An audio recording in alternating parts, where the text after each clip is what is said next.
Let's bring in Chris Stigall. He is Chris Stigall. Chris Stigall. I'm joined now by Chris Stigall. Host of the Chris Stigall Show. So let's bring in talk radio host Chris Stigall. Also, his podcast is a must-listen every day. Chris Stigall Show podcast. And host of the Chris Stigall Show. Let's bring in Chris Stigall. Please welcome Chris Stigall. The Chris Stigall podcast is presented by usmedicalplan.com.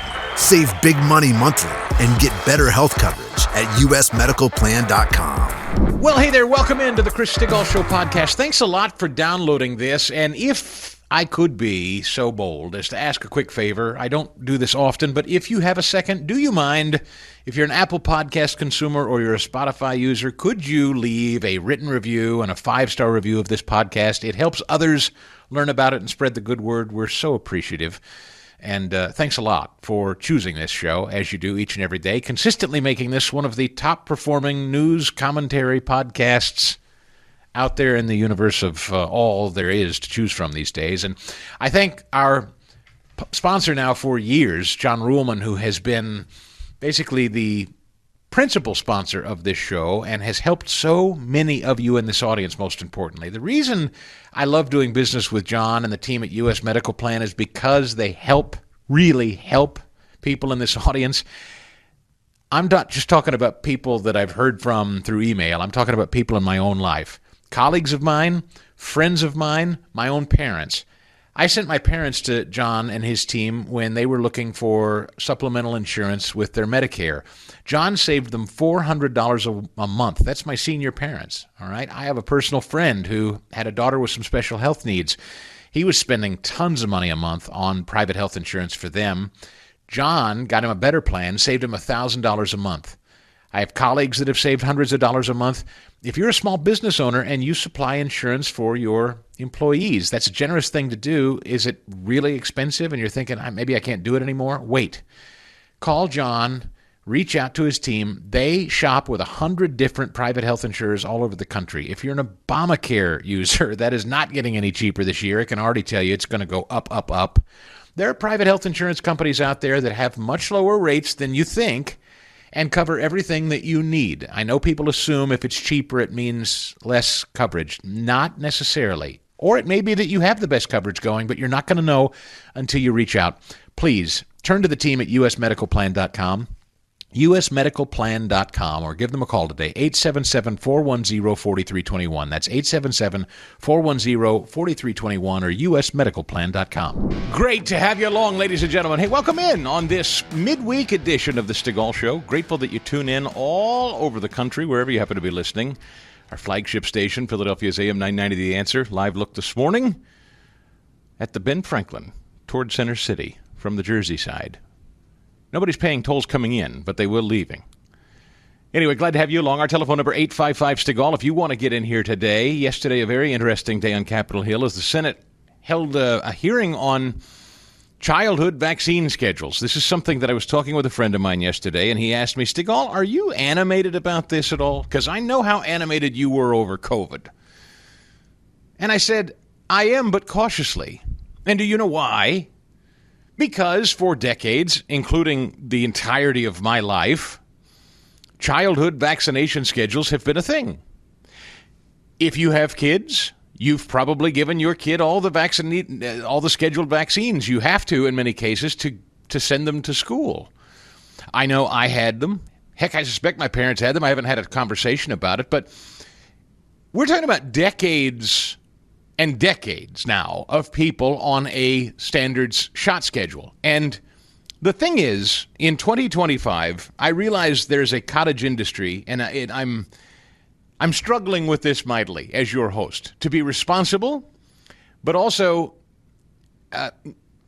not appear to be part of the cottage industry in this new era of just throwing anything at the wall to see if it sticks, and if it doesn't, walk away from it, bearing no responsibility for if I got it colossally wrong. Ed, does that make sense? I always like to lean on you. I haven't run this by you prior to the show, but here's what I'm battling. We're in an era where there are people supposedly in the conservative space saying, I don't know that Churchill was such a good guy. You know? Oh, yeah. I mean, there are people in our space that are now saying, well, the Holocaust, was that really a... You know what I mean? Like, that's a cottage industry in our business now. Yes, they have taken these very public positions on those two things especially, and that's to grab headlines, to grab clicks, to be like the smartest person in the room. I know more than you do. Yeah, and also to be provocative. And again, how in the world do you disprove or prove? I mean, to say, I think everything we thought about World War II is a myth. It's a total lie. I think everything we thought about Sandy Hook or 9/11, which we're coming up on the anniversary of. I think all a lie. Our government did that. I mean, that is stuff that 20 years ago, Fast Eddie, I wouldn't have even entertained on this show. It's stuff I wouldn't even talk about. I wouldn't even acknowledge because, look, there's an audience for it, but it's not this audience. I value this audience. I think this audience is smart. I also don't tell you what to think. I'm not in the business of telling you how to feel or what to think. If you question something, if you feel a certain way about something, so be it. Far be it for me to try to talk you out of it. But I try to be as reasonably responsible with information as I can be. I try not to jump to conclusions. I try to come here and admit when things are wrong, that I got wrong. If I went out on a ledge and I said, this is something that I know definitively, only to be proven later that wasn't true at all, I like to come back and try to correct the record. As I've said 1,000 times, all I have, the only reason you and I have any kind of relationship at all, meaning those of you who consume the show and me as your host, is you assume I'm not some bloviating moron just spewing things for the fun of it, who doesn't believe a word he says, doesn't even know whether he's accurate or not, goes home at night and laughs it off, and then comes here the next day acting like yesterday didn't even happen. I feel I know this sounds corny and maybe a little cliched in the era of new media. I feel like I have somewhat, not in a parental sense, but I feel like I have some responsibility to you as long as I'm being given the privilege of this platform to try to get it right. And there's probably nothing more sensitive, there's probably nothing more personal than people's health and the issue of public health. I got to tell you, anything that has public in front of it, by the way, in 2025, I bristle, I pucker, I don't like it. I said this on X last week. I don't know why public health shouldn't face scrutiny. Public transit sure does. How's public transit running in your community? I know how it's running in southeastern Pennsylvania, the SEPTA line. It's a near collapse disaster. Anything with public in front of it, I generally don't trust. That's just become sort of my standard operating procedure. So we say public health has concluded the following things, ... And I say, I have a question. And for years, people used to say, shut up. The first time I really remember childhood vaccines becoming a thing specific to autism, and it's probably because of her days as a playmate, if I'm to be completely honest with you, Jenny McCarthy. Do you remember the time? That was a weird time in history. Jenny McCarthy and Jim Carrey, the actor, Fast Eddie. Do you remember when I think they were either married or seeing one another. Do you remember that? I do. Yes, you're right. Weird time. Yep. What a weird time in history that was. Yeah. But I remember, and I specifically remember they went on Oprah to talk about childhood vaccines. Do you remember that? I do. Yeah.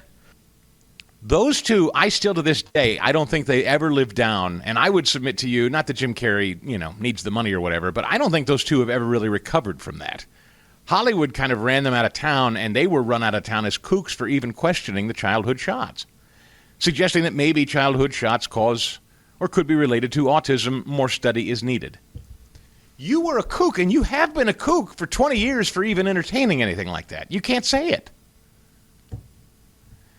And I think Ron Johnson, the senator from Wisconsin, most aptly walks this out yesterday in testimony, and I just thought it brilliant, and I wanted you to hear it. In number 85, I think where I am today is where Ron Johnson is today. Listen. What do you say to parents who had a perfectly healthy child at whatever age, 18 months, 2 years, whatever, take their child in, they get a vaccine or multiple vaccines, they come home, that child has a severe fever, seizures, never utters another word. Ends up being 20 years old, so frustrated. What do you say to those parents who have that? I know it's anecdotal. I know it doesn't prove causation, but what would you think if you're a parent perfectly healthy child, talking, developing great, vaccine. What do you say to those parents? Are they just making it up? Because that's what's being denied. That's what I've seen. As I've gotten involved in this, starting with the COVID injection injuries, they're still being denied because nobody wants to have to deal with it. Nobody wants to admit they're wrong if you're a doctor and you suggested that injection or these vaccines. You don't want to admit that maybe that wasn't right for that person. So and society, trust me, doesn't want to bear the costs. I mean, the cost of compensating vaccine and injection injured. Again, I'm a fiscal hawk. We're $37 trillion in debt. That's a problem. So again, in all honesty, what do you say to those parents that have that experience? I truly sympathize with my patients, and I would truly sympathize with that parent, and I would try to understand, everything I could about that particular case, and I would take it very seriously, and I would sympathize. It sounds like you'd have an open mind. Yes. And honestly, that's all I'm asking. I think that's all that anybody in this community is asking. Please, God, have 100%. An open mind. Because we're talking about children's health. We're talking about the future of humanity as we know it.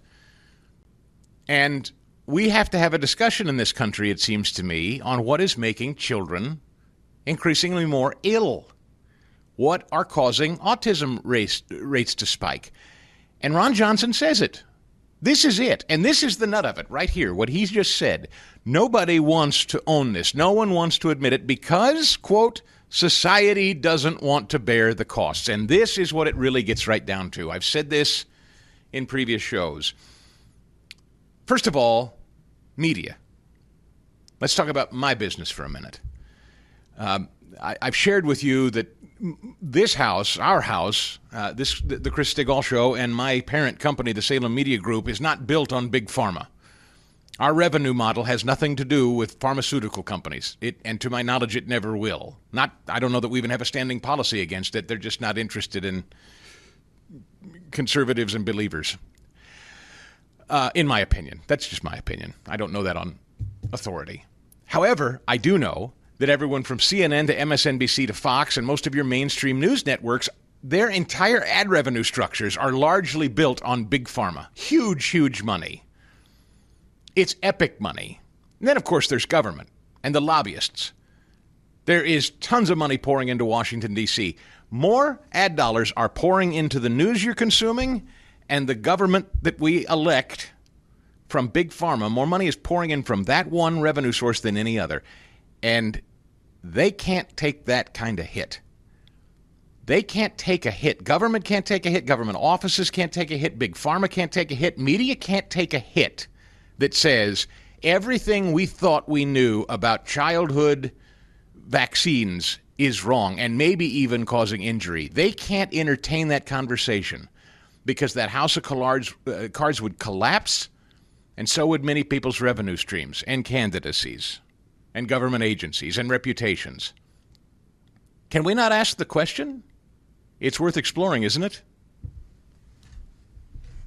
Here's the thing. Bottom line.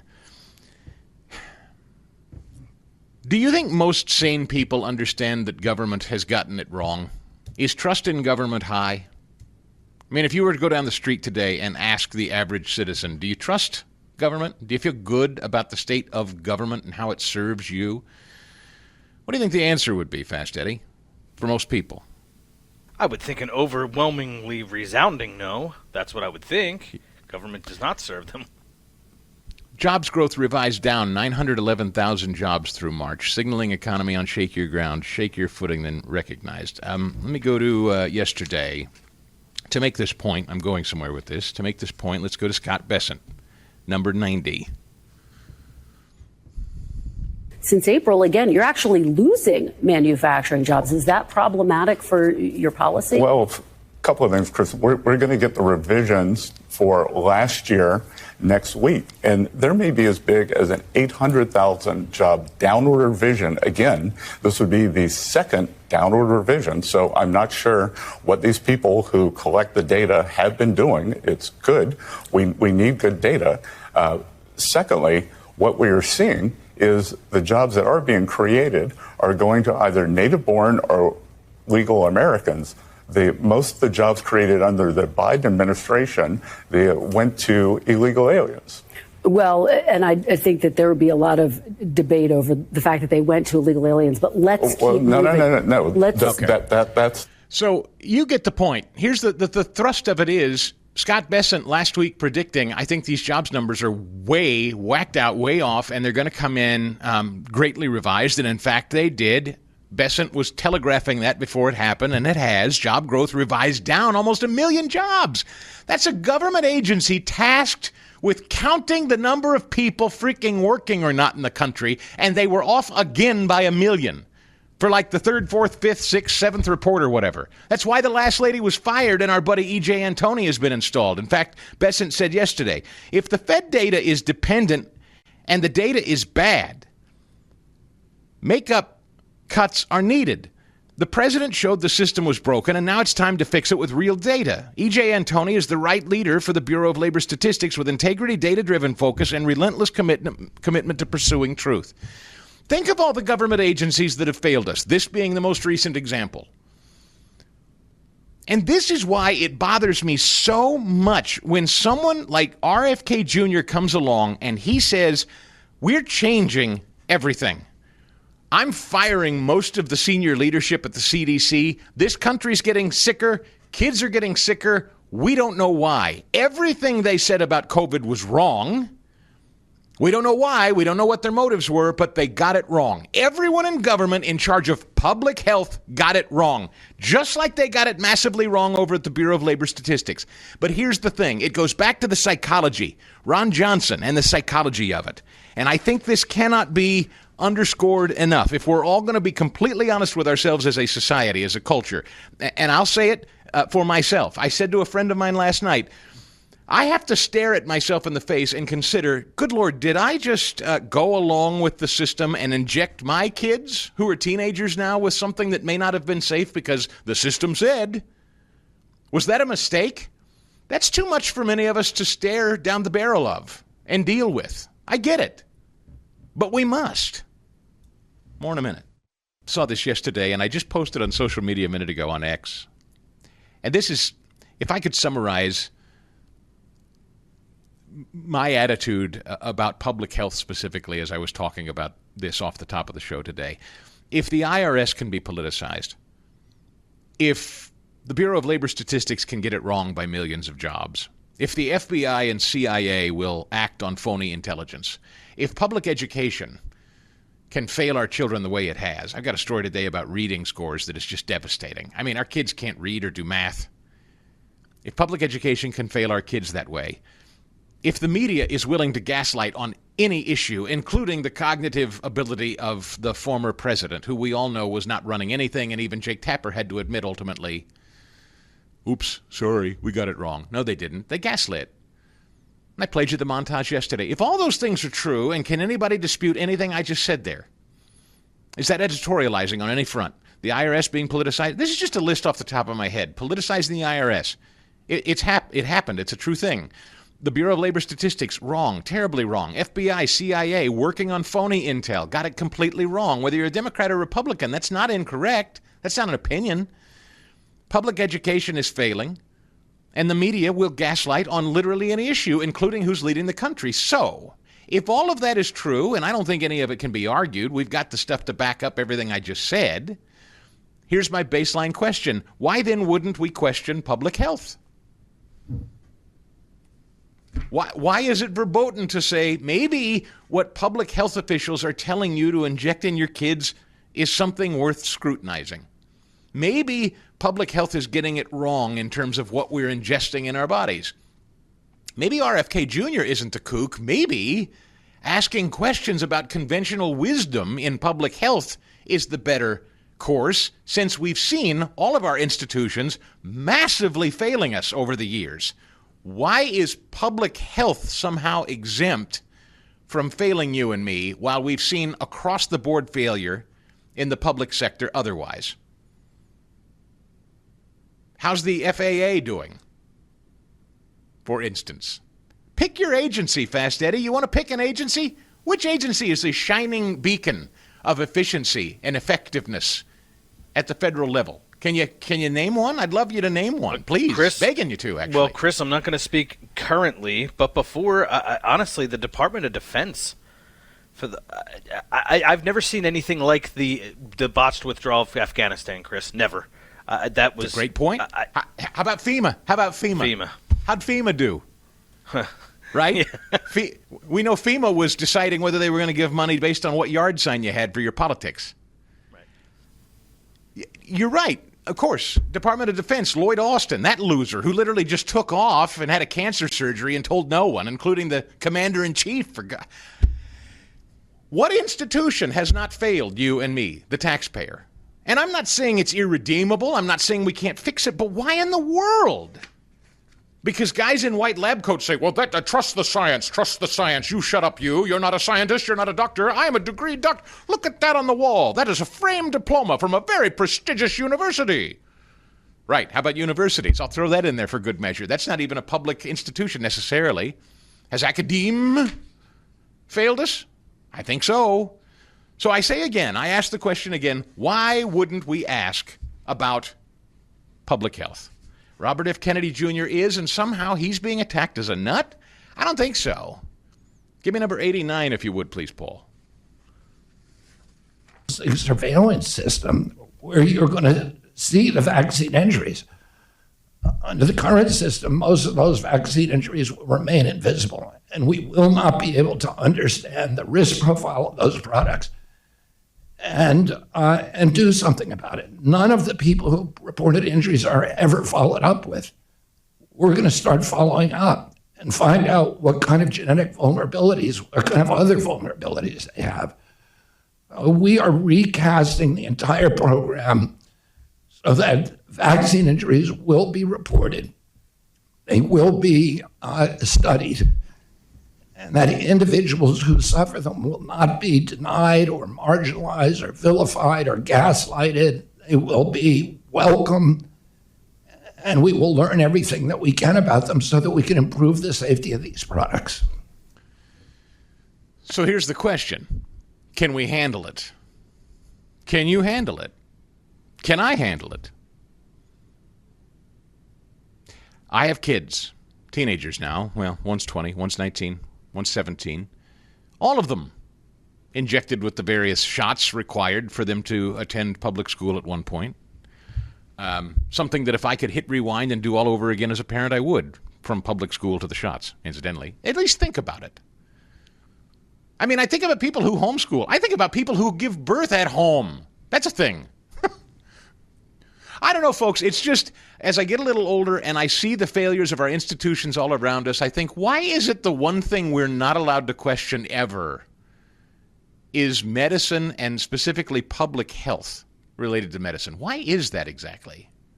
It's been my pleasure and honor to talk about Bob Spinato at Williamsburg Dental in Broomall, just off the Blue Route, as my dentist and friend of over 12 years. But now he has two brand new associates, his daughter Alexa and Dr. Geddes. Tell him about him, Bob. Yeah, Chris, I can't begin to express how proud I am, obviously, of having my daughter there.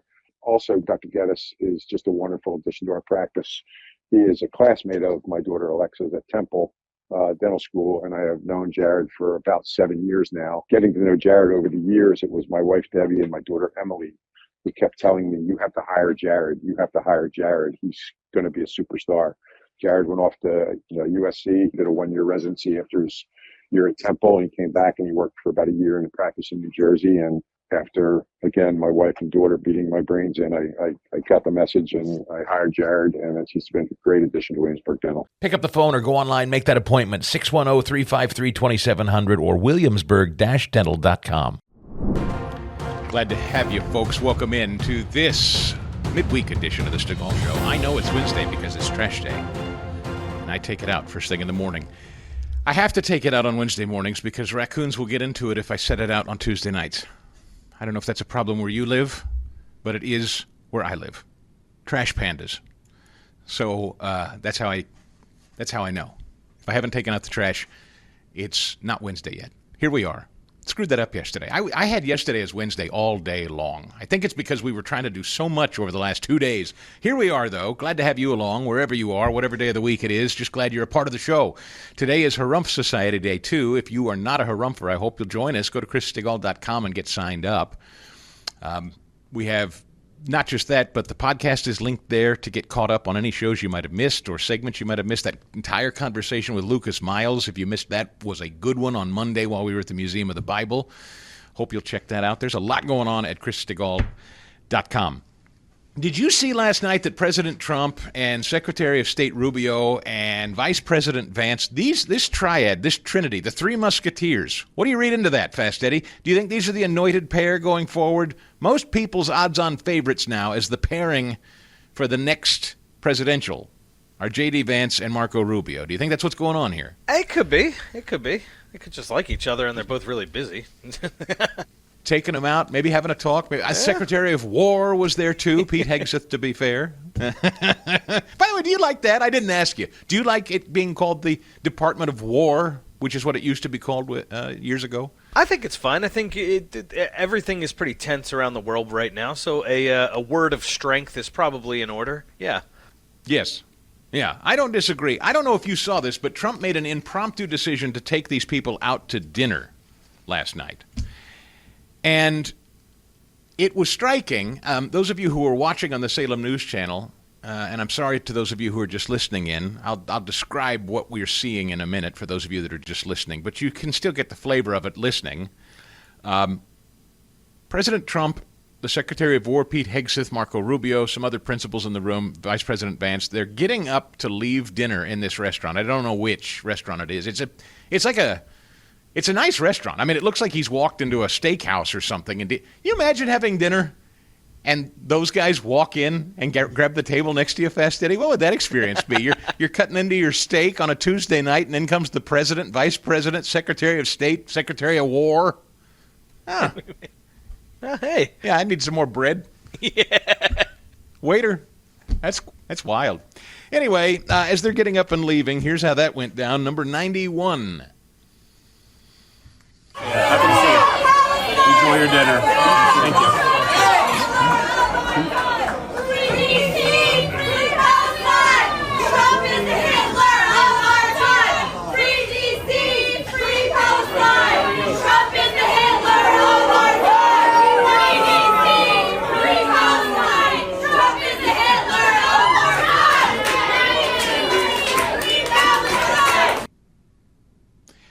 Now, if you couldn't understand that, free, free Palestine, Trump is the Hitler of our time, was the chant.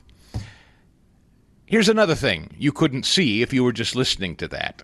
Fast Eddie, you see the video. How would you describe those chanting, free, free Palestine, Trump is the Hitler of our time? How would you describe what you can see on video there, the people chanting it? How would you describe them? If we could look at them, they would be carbon copies of Greta Thunberg and any affluent white woman in the suburbs that has piped up on Black Lives Matter, COVID, anything you can think of over the past 5 years, whose latest cause is Palestine.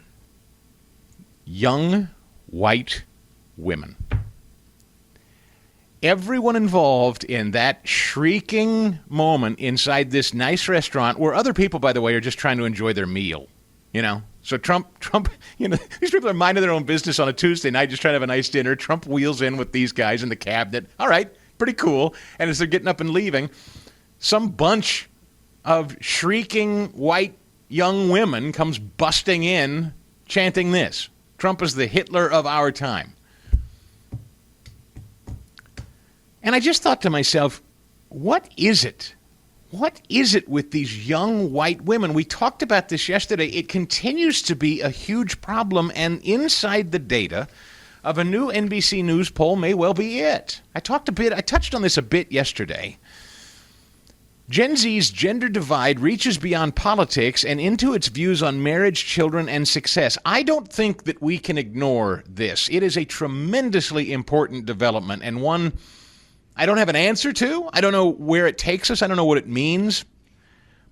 But among Gen Z overall, okay, 64% disapprove of Trump's job performance, all right? So not a huge surprise, but that 64%, overwhelmingly, it's the women.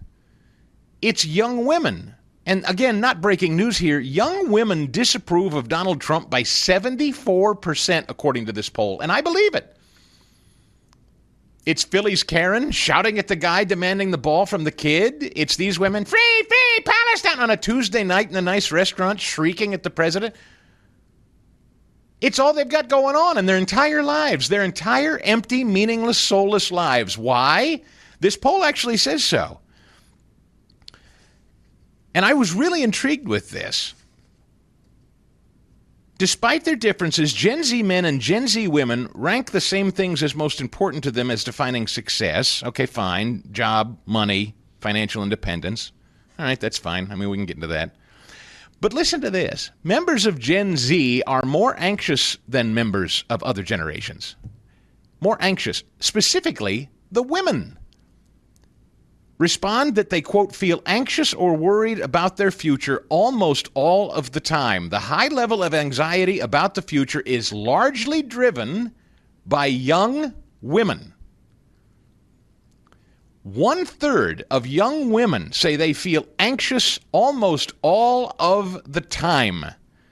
And an additional third report being anxious most of the time.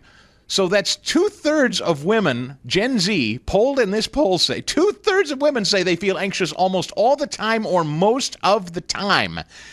Men of that same age, only 2 in 10 say they feel anxious. What is that about exactly?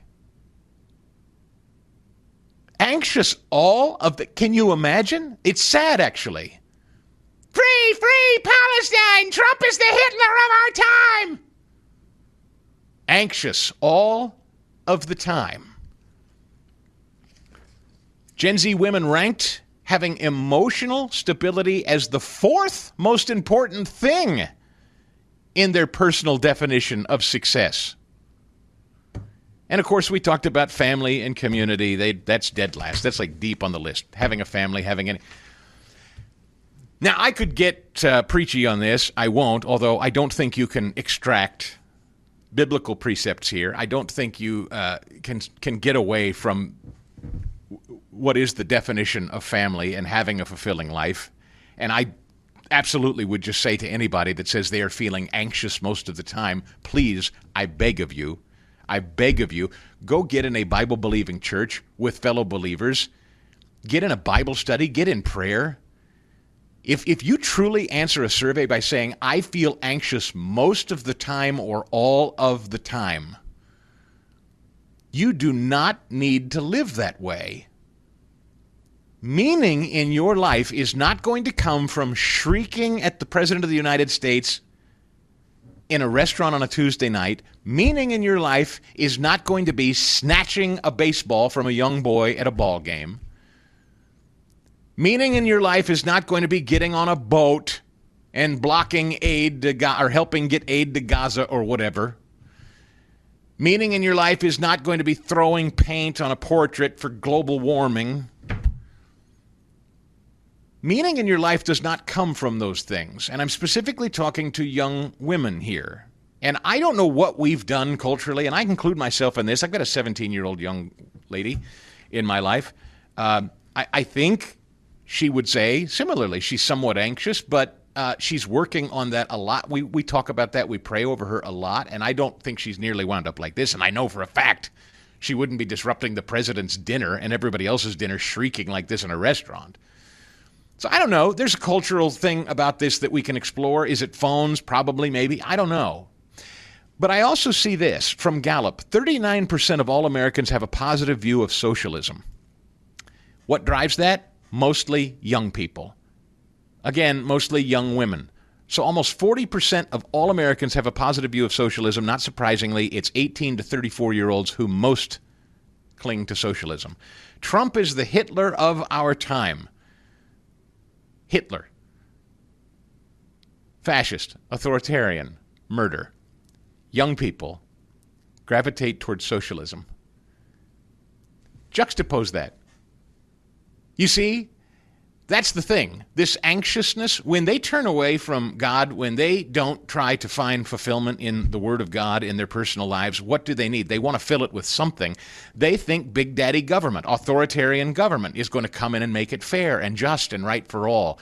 And I think we've seen authoritarian government has done just the opposite. And yet there they are cheering it, calling Trump the deregulator, the Hitler of our time. It's so bass-backwards. Let's go to Los Angeles. Home of my friends Jen and Grant on The Answer. Eric, thanks for waking up early this morning and listening. Hello. Hello there. Well, interesting topic. For people just joining us, I don't mean to cut you off, but for people just joining us, the topic at hand being, are you talking specifically about what I was just discussing, Gen Z and socialism? Yes. Okay. Well, I'm 76, which makes me a baby boomer, and yes. You don't sound it, by the way. To your credit, you sound very youthful. I am a very young 76, and still very active in the conservative cause. But that wasn't many of my fellow baby boomers back then in the 60s. They really unloaded the liberalism and the socialism on our group. I witnessed it, and I resisted it. In fact, I even became a John Bircher. And I saw through the media lies, even when they were saying that we were anti-black, anti-Jew, and I saw that some of our best members were black people and Jewish people. So, but what I want to say here is that a significant portion of that 39 to 40% that embrace socialism, or say they do, are baby boomers. Even though they've grown up, and you would think that they would grow more conservative and wiser, many of them still adhere to that. And well, to your point, may I just point out, and this is something that's very real, and I'm not attacking. I always get angry email as if to suggest I'm attacking. I'm not attacking. But what is the one issue that motivates seniors come election time than any other, and politicians famously play into every single election cycle? What's the issue? You know what it is, Eric. Yes, it would be abbreviation SS. That's right. Social Security and Medicare. It is always that, because those two government entities are the entities seniors count on the most. So it would make good sense, Eric. And I'm glad you called. Thank you so much. I got to run. But it's not lost on me, and I think you're right. Very young people and seniors.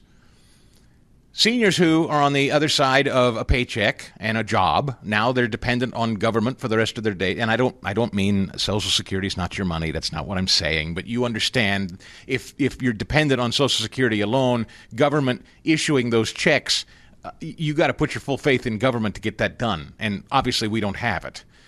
And that's why Democrats are constantly leaning into these scare tactics. And it works. People are afraid that they're going to lose their check. Young people don't think they'll ever earn a check. They feel hopeless and anxious all the time. So, Eric's right to point out that the ends of the seesaw there. Authoritarians, natural authoritarians, they want more authority. And that's the irony in people screaming and yelling that Trump, the deregulator, is the authoritarian. It's irrational.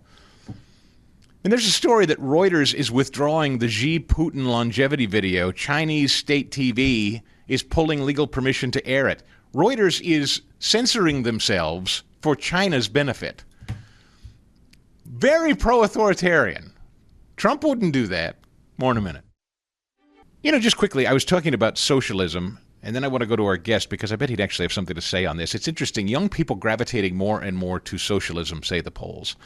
The authoritarians who want total control also want the government to have more control. Isn't that interesting? Like the speech police, the censorship police, the people that want to control speech, the people that call Trump the authoritarian, they want to grow government. They like the idea of socialism. And it's interesting, the senator from Pennsylvania, John Fetterman, who by the way, benefited from these lunatics. The reason he is in office in Pennsylvania today is because of a huge groundswell of AOC-like support for him.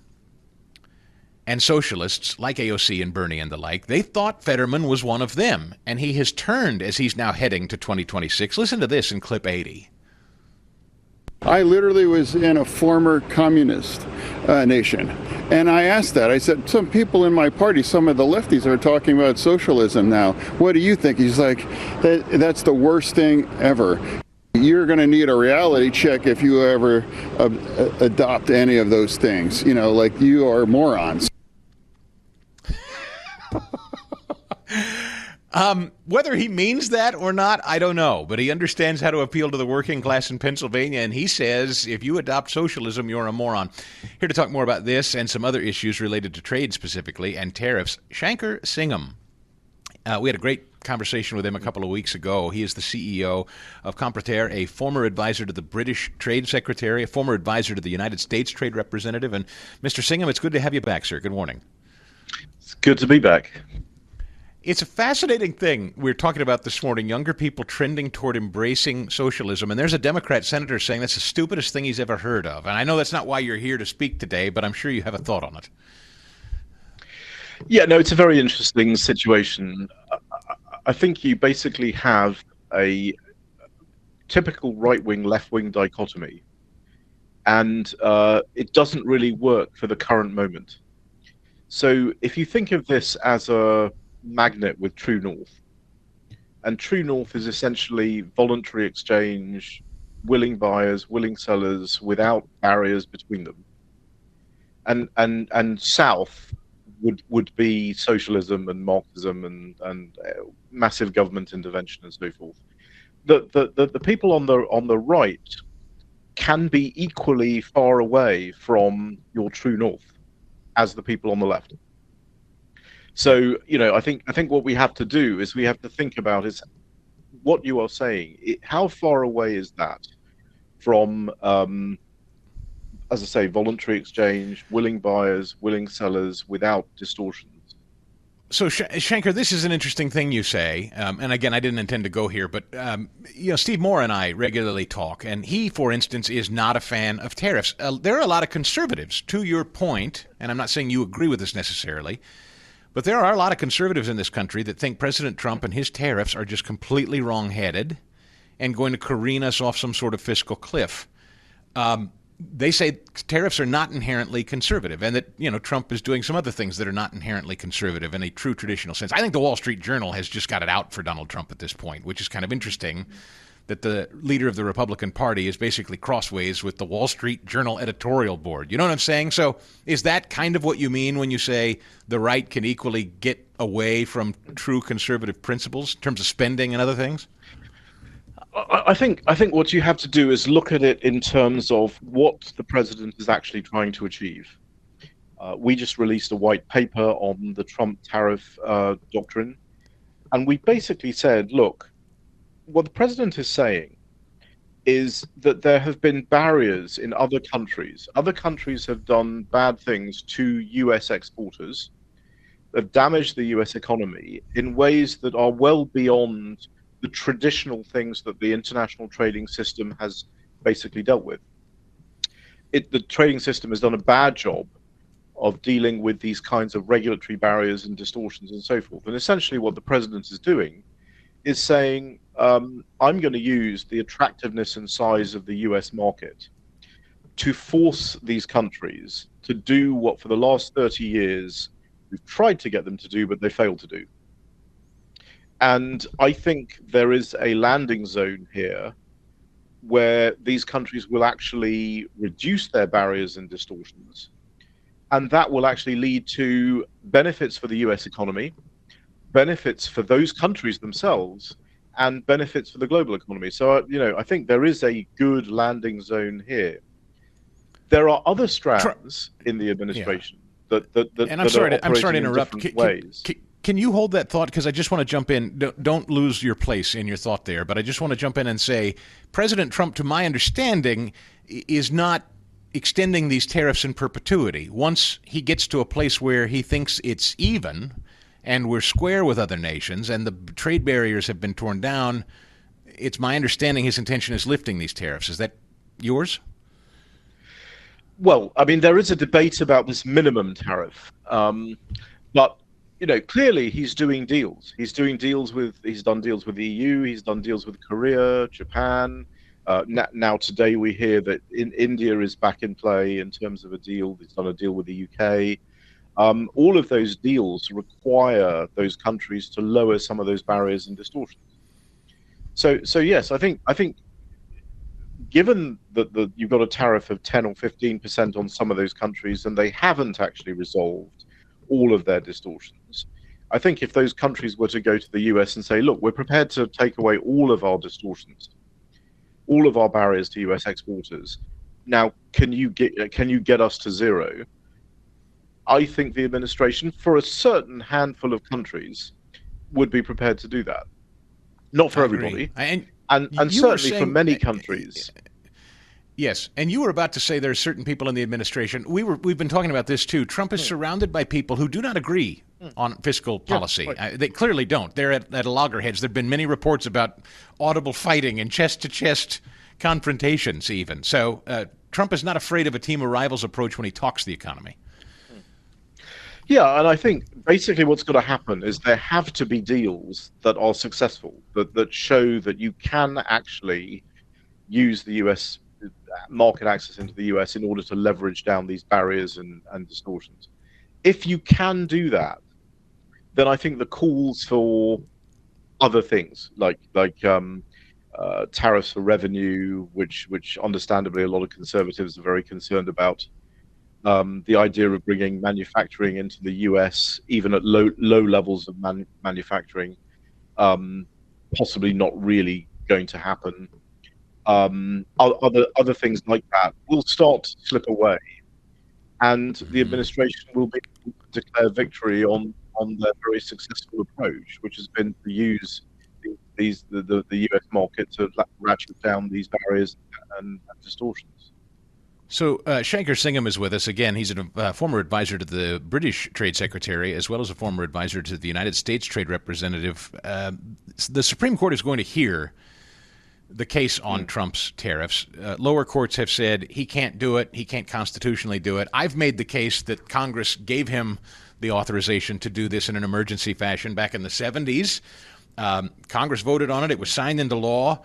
The president has declared a fiscal emergency. I think Scott Bessent, our Treasury Secretary, has made the public case we are in an emergency. I don't think $37 trillion in debt is not an emergency. I think it's a big emergency, not to mention China and their aggressiveness, the fentanyl crisis. I've gone through all of this. So the question is, do you think the Supreme Court comes down on the side of this being an emergency and Trump being in the right to impose tariffs to get it done?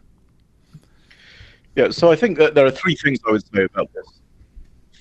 First of all, everyone needs to recognize that whatever the Supreme Court decides, the president does have other authorities in which to do the tariff act.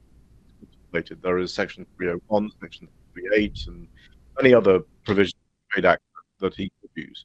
So this may simply delay what he's going to do anyway. So the idea that the tariffs don't move, Supreme Court rules, the tariffs go away completely, that's not reality.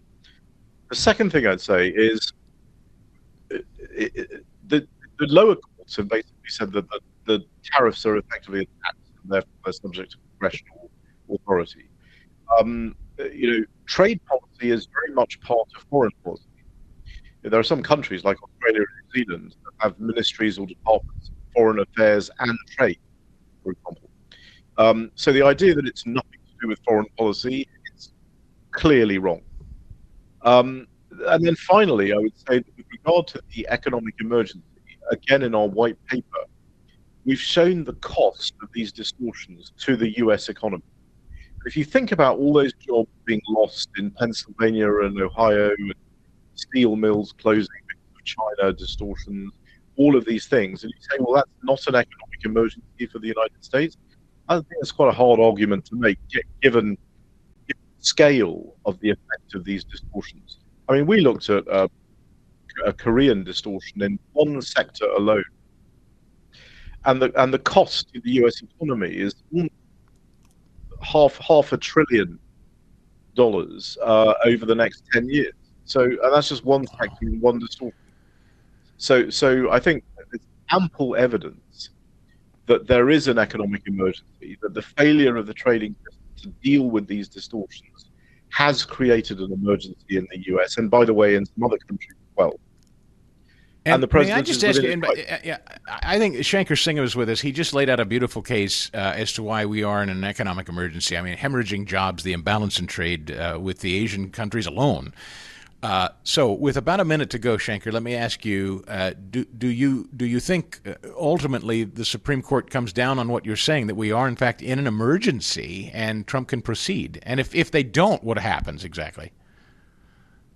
Well, a lot of it will depend on the arguments that the Department of Justice is able to bring to bear. I mean, I think there is economic evidence, and we lay it out in our white paper, that the extent of the damage to the US economy of these kinds of things that have not been dealt with is far, far higher than people have assumed. And I don't think that is well understood, either by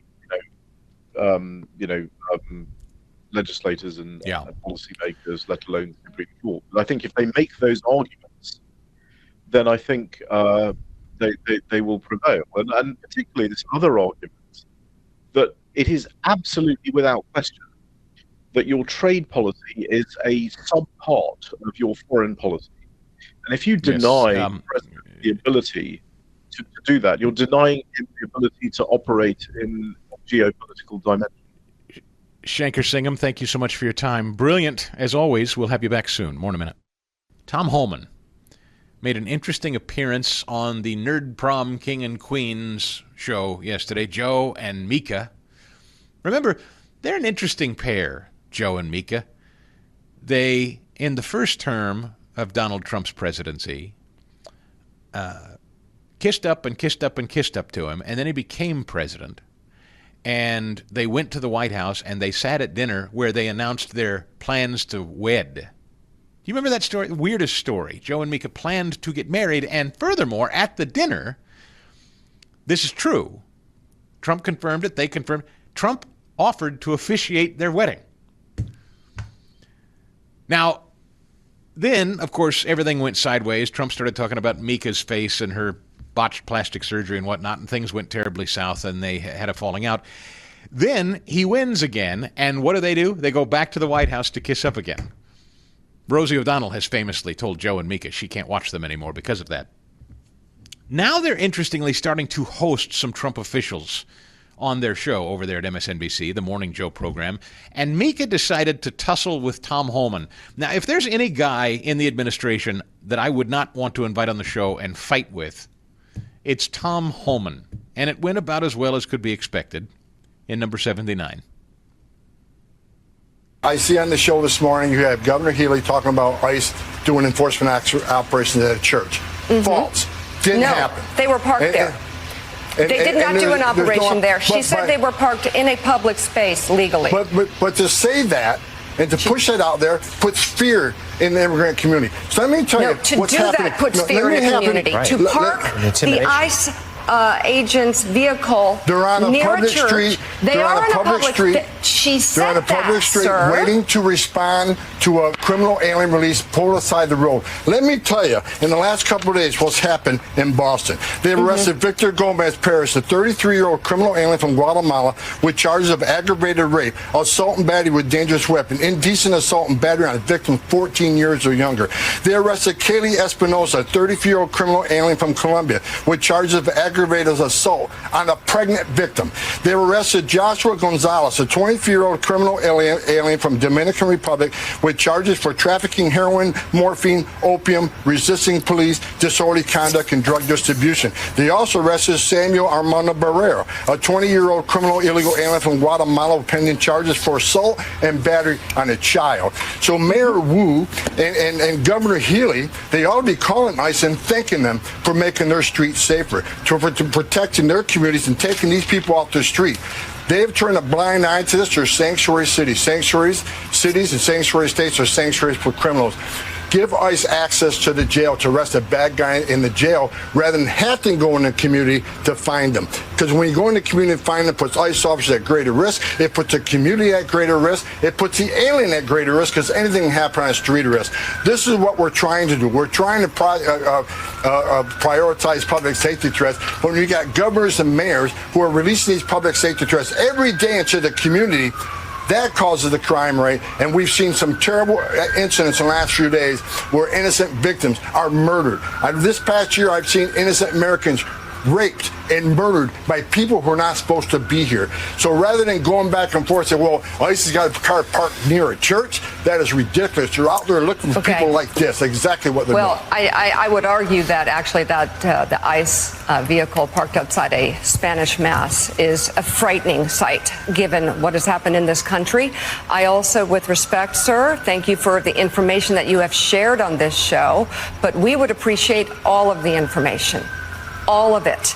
All of the data that you say you have. I've done this show several times. Every time I'm on your show, I speak with integrity, I speak with honesty, and I speak with facts.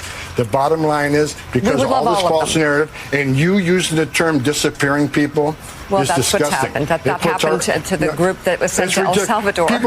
U.S. citizens get arrested every day. U.S. citizens get arrested by police every day. Are they being disappeared?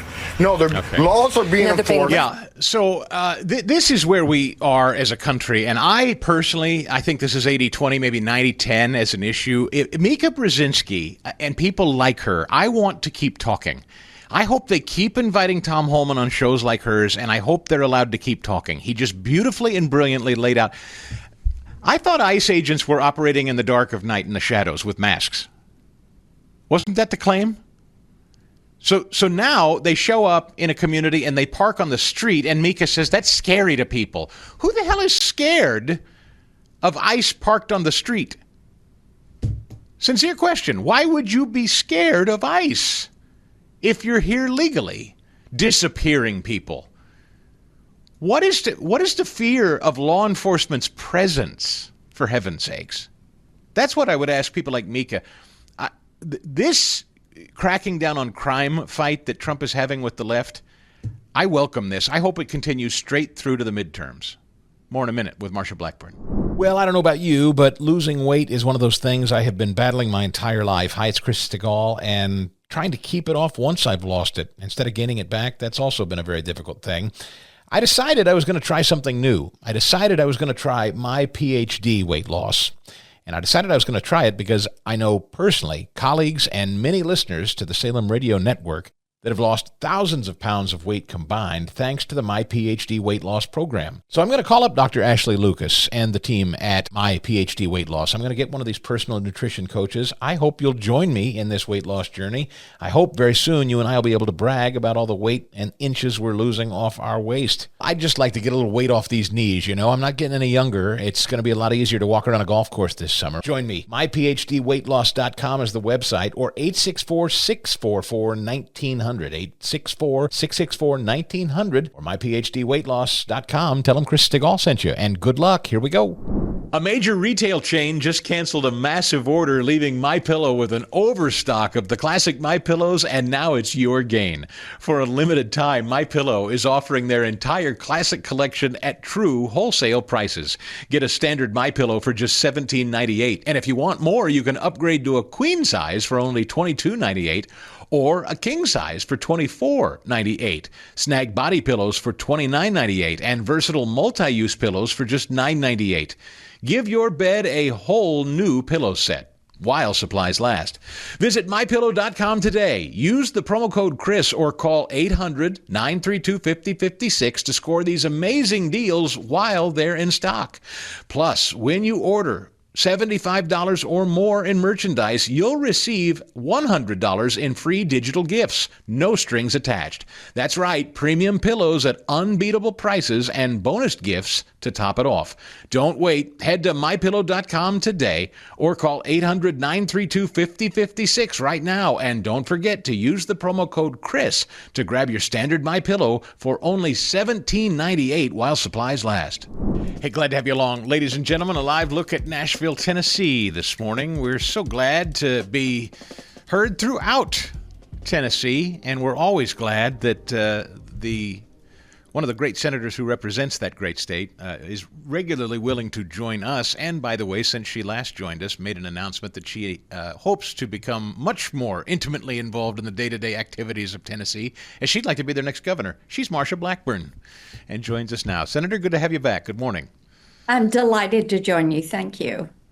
Congratulations, first of all, on your decision to jump in. I think I've been reading that a lot of folks are wondering what the appeal is from those of you in Congress who are deciding to try to make a run back in your home state, in either the legislature or, in your case, governor. What's the appeal there? Why have you decided to go that direction? President Trump is doing exactly what he said he was going to do, drain the swamp and send power and authority back to the states. And this is on issues where power should never have been in Washington, D.C. in the first place.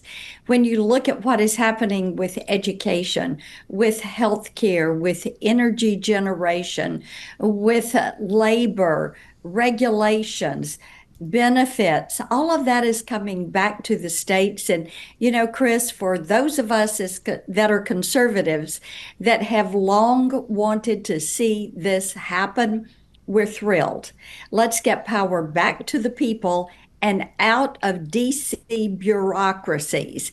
It needs to be back with the people, with the local and state governments. So I am so excited about being Tennessee's next governor, helping our state and our General Assembly do a reset, and making certain that Tennessee becomes America's conservative leader. We should be number one. It's interesting. We're going to speak with Governor Kehoe of Missouri a little later in the week, and he is one of the governors leading a charge to redraw some districts in his respective state, and we're seeing this play out. I think it's interesting that even blue state governors, federalism seems alive and well. They want to start creating these confabs for fights against the Maha movement, or they want to I think this is all perfectly healthy. To your point, okay, let's let the folks decide. Let's let them vote with their feet. They want to move to Tennessee. They want to live in Washington State. Let's let the folks of the country decide. May the best government win. You're right about that. And that is what people are doing. In Tennessee, we do not have a state income tax. We have been a well-managed, well-led state. And as we look at this power transitioning back to the people, what we do know is that Tennessee does not need a manager. Tennessee needs a leader, and that leader is me. Let me talk just briefly about something that I came across in the Tennessee Star, and I'm sure it's disturbing, and I don't want to harp on it too long, but the headline is that another transgender individual accused of threatening to kill you. I mean, that's the ugly truth of people that are high profile in the public space these days, I'm sorry to say, but this is the second such story of a murderous rage type person, a transgender person in Tennessee, sadly, and not exclusive to Tennessee, of course. Do you care to comment on that story? This is something that is going to be going to trial soon, so I really cannot comment on it. I think that as we look at the number of threats that have been made against elected officials, it should be of concern to everyone. We want our communities to be safe. And then, of course, we saw this heinous, awful, just grisly stabbing of this young Ukrainian woman this week on the train. And we find out that this guy who did it 14 times arrested and released. There's now calls for investigation into the judge who most recently released him. And I know you're tackling also the issue of cashless bail. We're letting some of the worst, most violent people just free to go, Senator. Well, you're right about that. And Elise Stefanik in the House, and I'm carrying these bills in the Senate.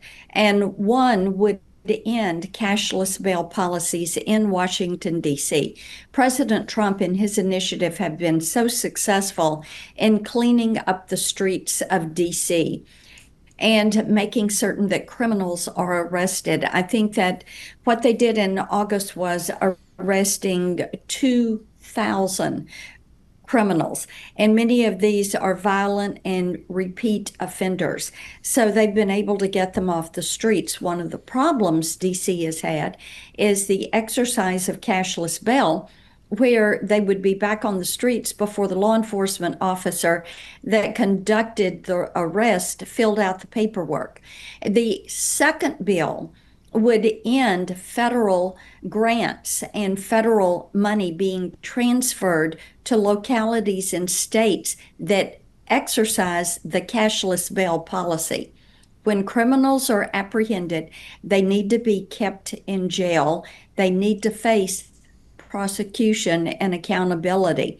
So restricting those federal funds from going to any of these blue cities, any of these sanctuary cities that are practicing these cashless bail policies would be a way to help keep our communities safer.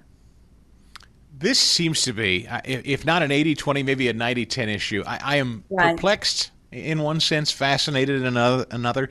The Democrats seem to want to die on the hill of hassling people like Tom Homan and Kristi Noem for going into communities like Boston or Chicago to try to cramp down on violent illegal aliens as well as just criminal activity. Have you ever seen anything so politically tone deaf as Democrats obstinately fighting with the president to secure cities? You know, I have not. And a couple of us were talking about this yesterday because we do want to move my cashless bills forward very soon. And, you know, when you have the mayor of D.C. and some of the city council coming out and supporting President Trump in his policies to make the city safe, and they are talking about how well this has worked and the importance of having the National Guard there for public safety to allow the DC police to conduct the arrest and apprehend these people. And then you turn around and you hear people like the mayor of Chicago and the governor of Illinois who are out here bloviating about how they're going to keep the guard out of their cities and out of their state.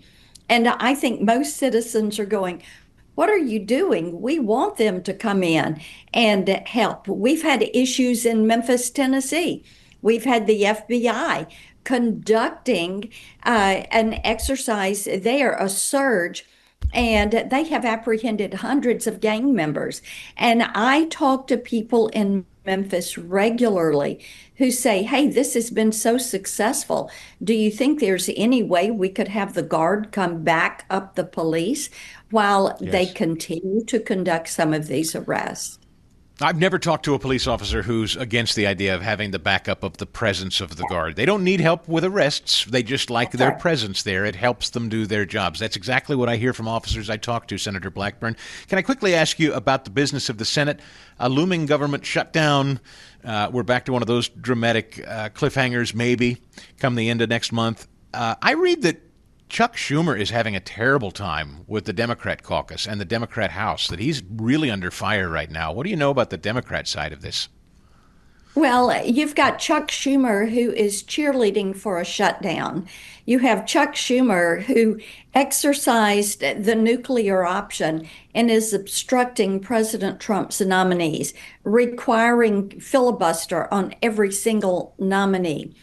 And the Democrats are, I believe, getting tired of this. You know, what we're trying to do is return to regular order on confirming nominees, which many were confirmed by voice vote. You look at Joe Biden, 57% of his nominees were confirmed by voice vote. Under President Donald Trump, that number is 0. There have been none confirmed by voice vote. So it is important that we return to what has been the standard process of the Senate. And I think that Leader Thune and Republicans will override Chuck Schumer on this. I understand that many Democrats in the House and the Senate are trying to override him when it comes to forcing a government shutdown. They don't want that either. We have in the Senate, we have already passed 3 of our appropriations bills off the floor. We are set to finish the National Defense Authorization Act next week. We could quickly pass the remainder of our appropriations bills off the floor, but Chuck Schumer does not want that.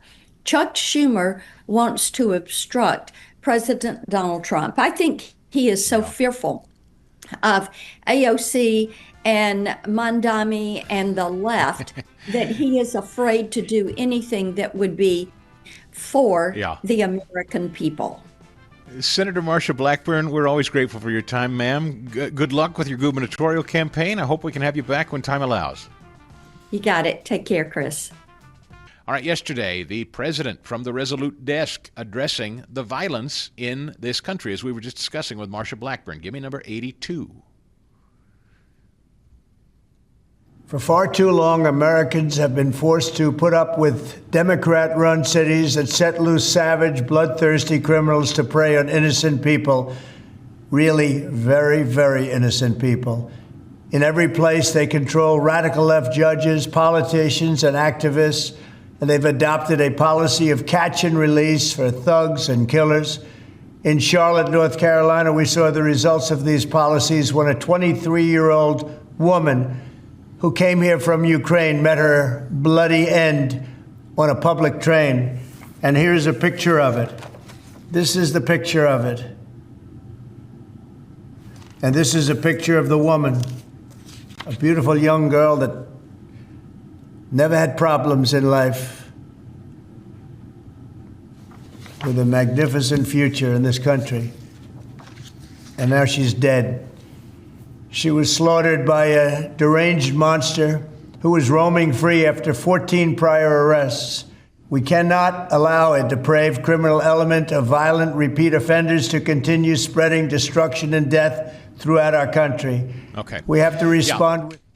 And he went on. You get the flavor of it, because I wanted to get to Caroline Leavitt, who also handled this very well in the press briefing room yesterday. Give me number 96. This is Caroline speaking specifically to the judge that let this lunatic out that murdered this woman. Brown had previously served 5 years in prison for a robbery with a deadly weapon charge, and he had also forfeited bonds 3 different times, twice in 2014 and once in 2023. Despite all of this past documented criminal history, when Brown was arrested yet again in January of this past year, a Democrat judge, who I will add was a strong supporter of former Vice President Kamala Harris, released this insane criminal once again without requiring him to pay any bail. Okay. He simply had to sign. And she went on in number 97 to tackle this more broadly, and I wanted you to hear that too. But Democrat politicians, liberal judges, and weak prosecutors would rather virtue signal than lock up criminals and protect their communities. And perhaps most shamefully of all, the majority of the media, many outlets in this room, decided that her murder was not worth reporting on originally because it does not fit a preferred narrative. Many of the journalists in this room spilled plenty of ink trying to smear Daniel Penny for defending a subway car from a deranged lunatic in New York City, but none of those same reporters lift a finger to write stories about an actual murderer. Here's the truth that every American must know. Too many innocent people across the country continue to pay the price of the failed experiment known as cashless bail that has been championed by the Democrat Party for years. All the way back in 2020, North Carolina's then Democrat Governor Roy Cooper established a so-called task force for racial equity and criminal justice. Sounds nice, but it's not. That task force was co-authored by then Attorney General and current Democrat Governor Josh Stein. It recommended, quote, recommended cashless bail, she goes on to say. The reason I wanted you to hear that, Caroline prosecutes better than anybody from the podium. the president and this White House knows crime is rampant, it's out of control, and the American people want it dealt with. They're winning on this issue. All right, RFK Jr. yesterday on the CDC. Give me number 87. We are doing our business, and our business, CDC is a broken agency. It's presided over the biggest decline in health of any country in the world. And we're going to change that. We have to make change there. We literally had the worst outcomes during COVID. We had the highest death count in the world. We have 4.2% of the world's population. We had 20% of the COVID deaths. That is not a winning record. I was brought in like a general manager of the losingest team in baseball. You would want them to make some changes when they come in, and we're making changes, and change always has its opponents.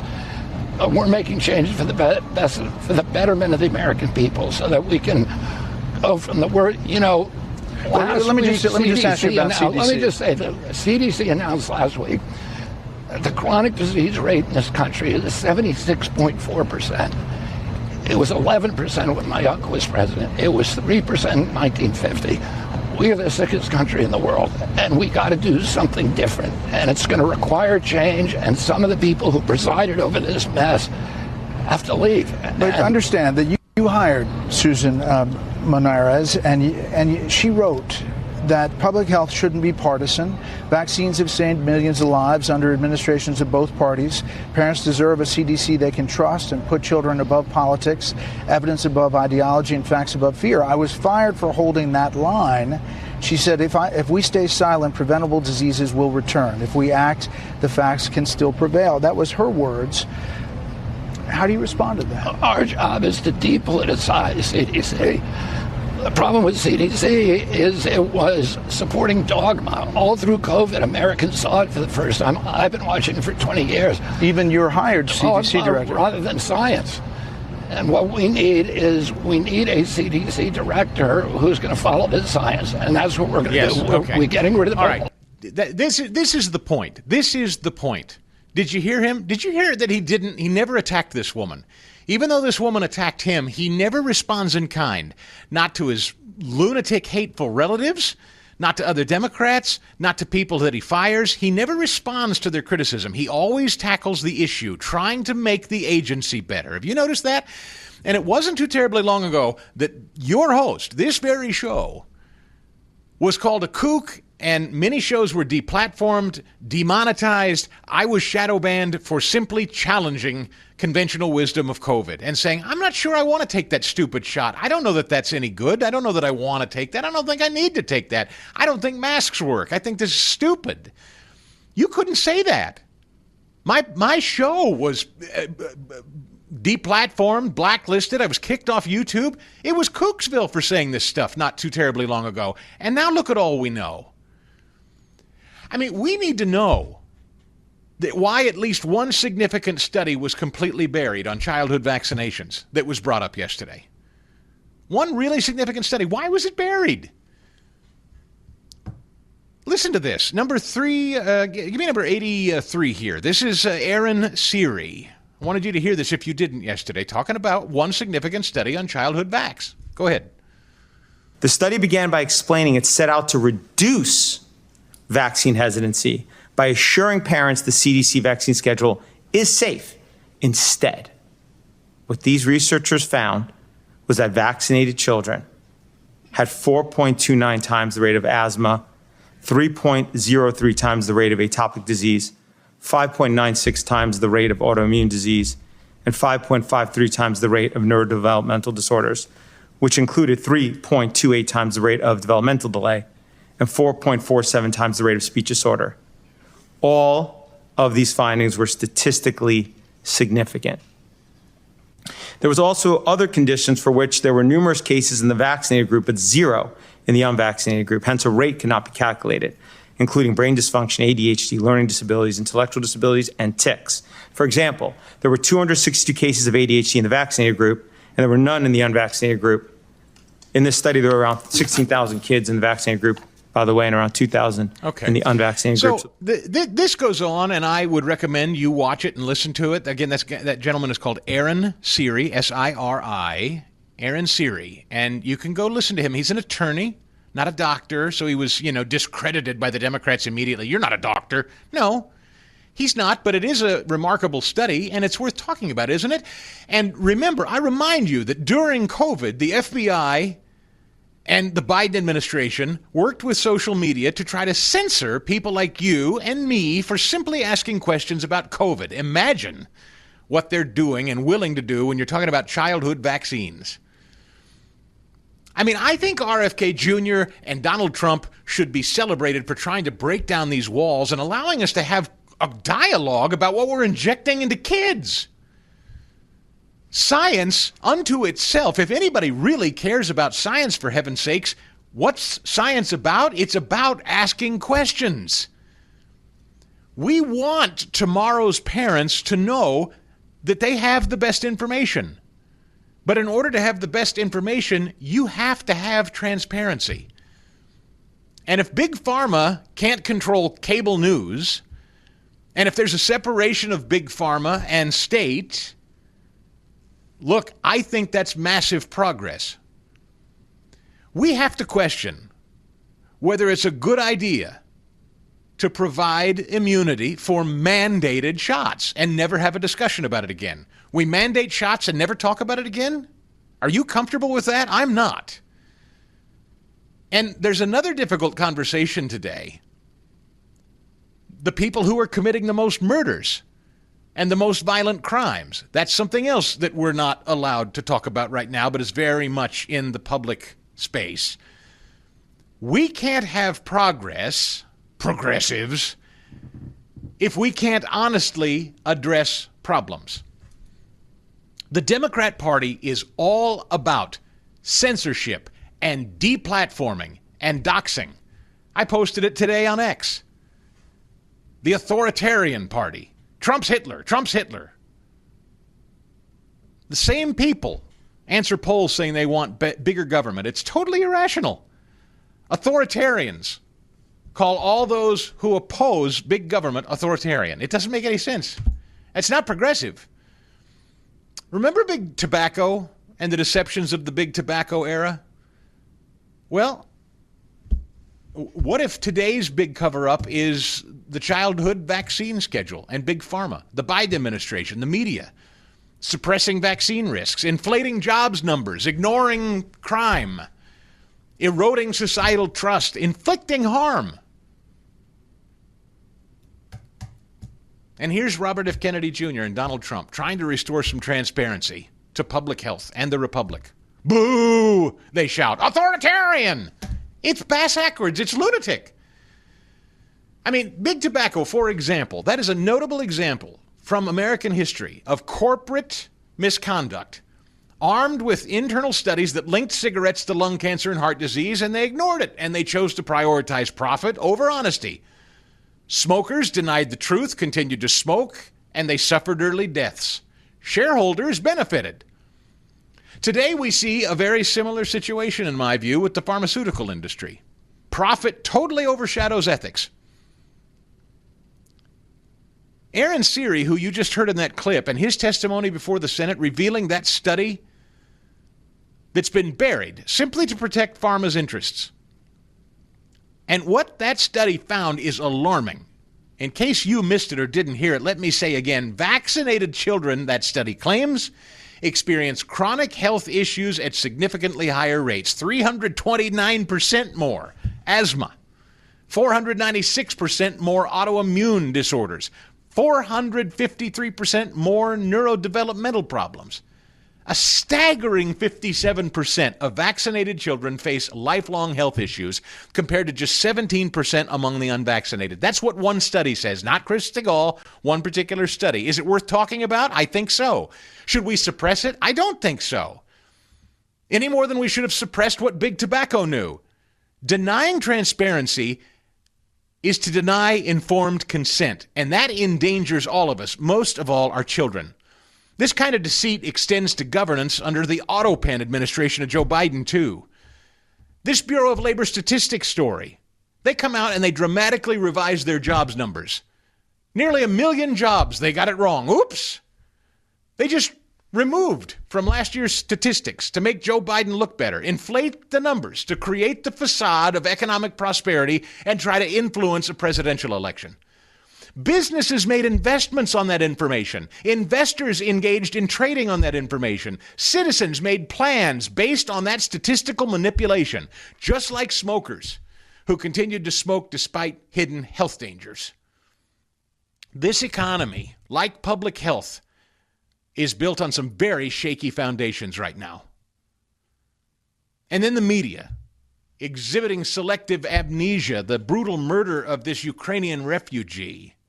This beautiful woman's fatally stabbed on a Charlotte train by a man with a long history of criminal activity. 14 arrests. Not a lot of coverage by legacy media to protect Democrats. This lack of coverage is not a simple oversight. It's purposeful. It's deliberate, just like not covering this hearing yesterday. It's an omission that prioritizes their ideology over truthful reporting.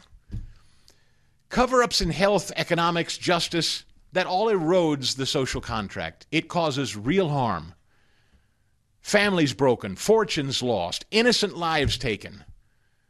In an era marked by deep state entrenchment, only strong leadership, exemplified in Donald Trump, in my view, and RFK Jr., in my view, only that can root out corruption. There's got to be accountability here. More in a minute. I mean, I have stories here in front of me. New documents blow open Biden auto pen scandal. And it is a scandal. Who the hell was the president for the last 4 years? Anybody care? We should. Oh, but don't you dare talk about childhood vaccines. Don't do it. Why? Here's another one. Again, the job growth revised down 900,000 jobs. That matters.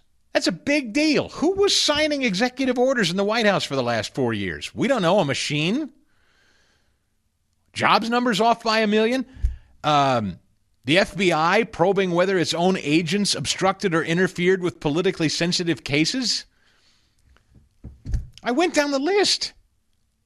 Government agency after government agency after government agency has been politicized, weaponized, or outright failed us. But yet, for some reason, when we raise question about what the CDC or the NIH or the FDA has been telling everybody they need to do, well, you can't do that. That's public health. That's science. Doctors say.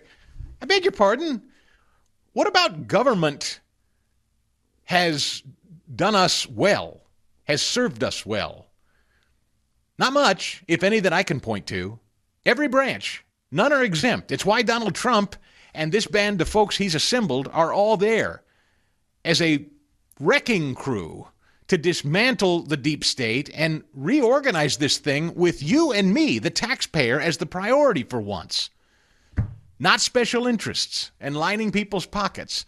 And I think one of the biggest special interest corrupt organizations who are fighting the hardest for any kind of reform, fighting against it, I should say, is the medical community. Big Pharma. All right, just so I won't be accused of ignoring it. Yes, the stupid birthday card. All right, the Trump birthday card to Epstein.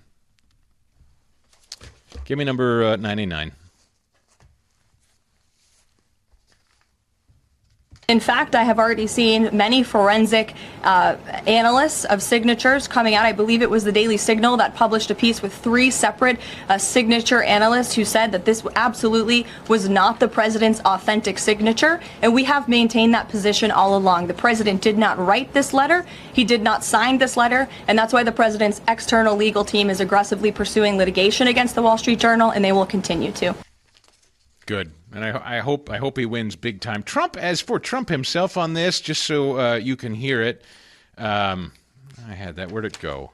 He commented on this specifically yesterday and said, I don't write like that. I don't have it anymore. I don't know where it went. Hang on. I just wanted you to hear it from Trump. 92 maybe. Let's try that one. Sure, go for it, Paulie. Yep, that's it. Go for it. It's not my signature, and it's not the way I speak. And anybody that's covered me for a long time know that's not my language. It's nonsense. And frankly, you're wasting your time. All you do is trying to get off the great success of D.C. and about 200 other things we've done that are so successful. This is a great, great success, and we have so many. I don't think any president in their first 8 months has had anywhere near the success that we've had. Okay. So I don't know if you've seen that stupid card, this birthday card with the sketched silhouette of the woman, the shape of the figure and the breasts, and then his signature in the bottom, which in Chat GPT reality in 2025, do you trust anything? Do you believe anything? An over 20-year-old story, and Trump has written, and if you've read that stupid card, did you actually read it? It reads like one of those old Obsession commercials. Remember the old Obsession perfume or men's cologne commercials? It's Obsession by Calvin Klein. Between madness and brilliance is obsession. It's like, Donald Trump does not write like that. He's confident he didn't write the stupid card. That's not the way the man speaks. I guarantee he didn't, and I can't guarantee that. And I know he didn't. It's just idiotic. And he's willing to go to the mat again and sue the Wall Street Journal over it. The Wall Street Journal, as for them, they think that it's credible and they're sticking by it. May the best man win, and I believe that's going to be Trump. I'll see you tomorrow. So that's a wrap for another Chris Stigall Show podcast. Thanks for committing to it, listening to it all the way through. You're a fighter. I like that about you. Hope you'll leave it a 5-star review and a written review. Apple Podcasts, Spotify. We'll see you next time here on the Chris Stigall Show podcast. The Chris Stigall Show podcast.